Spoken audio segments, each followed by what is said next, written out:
mga bayan sa hello po, good morning mga bayan.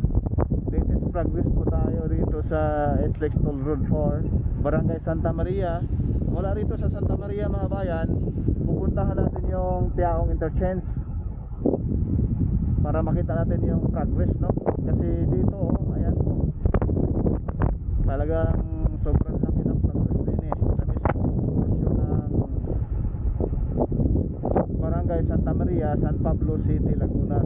So mula rito mga 3 kilometro, 4 na kilometro papunta roon sa mismong Tiaong Interchange. Samahan niyo po si 4K Studio mga bayan sa ating latest progress rito po sa South Luzon Expressway Toll Road 4. Kaya let's go.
Dito sa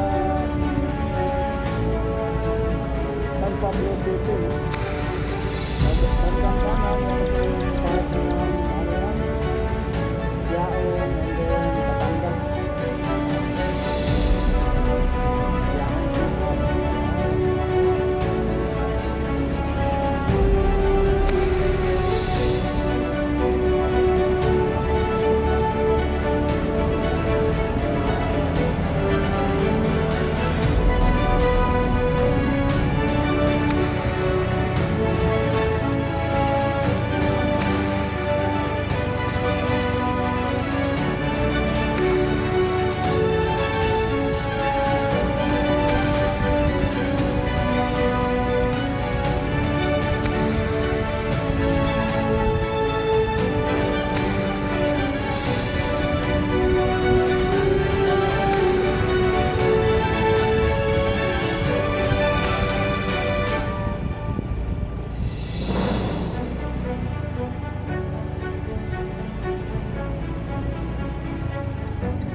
So ito yung portion rito mga bayan ng boundary po ito ng Barangay Santa Maria at Barangay Santissimo, San Pablo City, Laguna.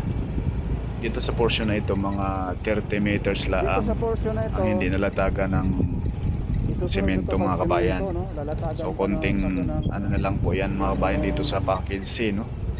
Ang paspasan ngayon, yung unang upload natin doon sa Barangay Solidad, yun po yung paspasan ngayon ang paglatag ng semento papunta rito sa Barangay Santa Maria. So itong portion na ito yung boundary ng Barangay Santa Maria at Barangay Santissimo. Sakop pa rin ng San Pablo City, Laguna. So approaching tayo mga kabayan sa mismong Tiaong Interchange. Ating silipin po yung circle doon kung ano na po ang progress, no? Pupunta po tayo doon sa arko ng Quezon Province at Laguna.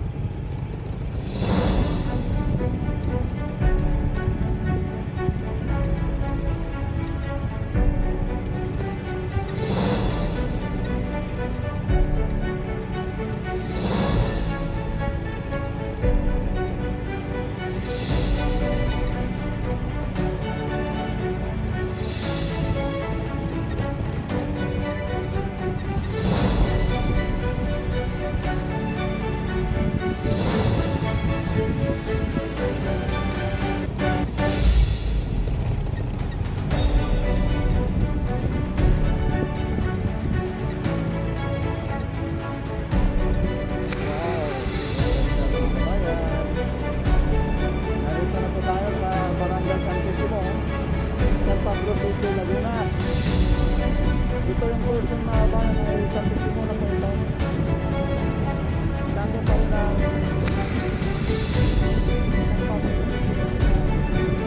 distansya mga ba? Bakit? Parang dito dyan.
Galing ng Maynila dito ka sa bandang kaliwa, ikot ka doon sa circle, tapos doon ka sa ilalim ng parang tunnel dyan, din ikot doon sa circle doon sa dulo.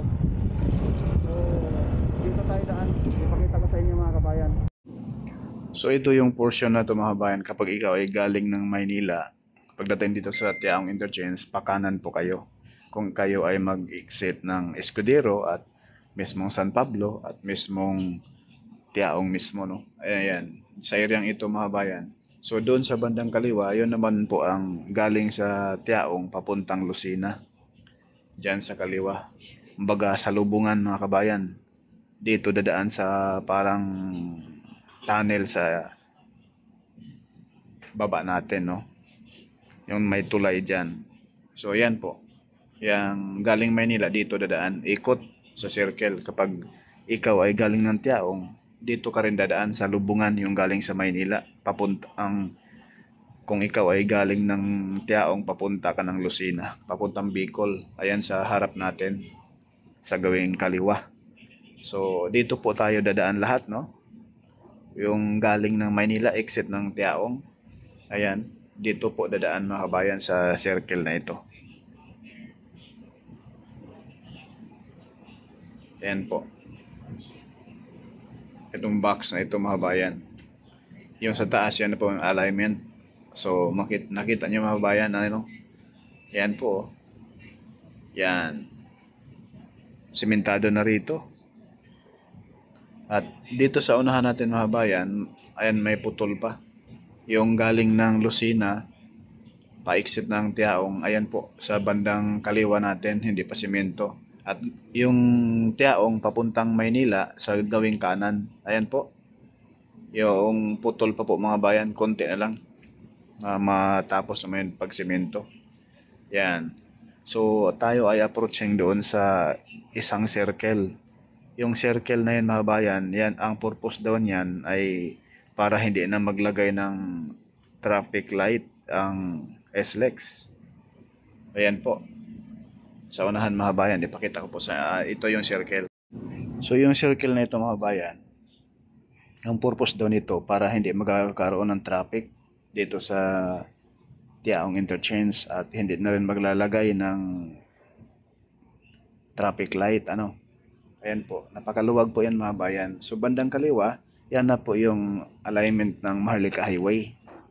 Yung sa kaliwa mga kabayan. Yung circle na yan, yan na po yung konektado rito sa Tiaong Interchange. Kita po natin mga bayan, no?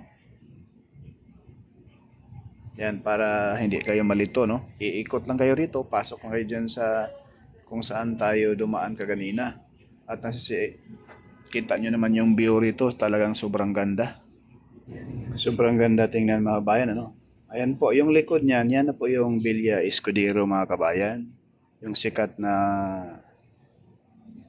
pasyalan rito sa Tiaong, Quezon. Yung Villa Escudero na yan, yan po ay boundary ng San Pablo, Laguna at Tiaong, Quezon.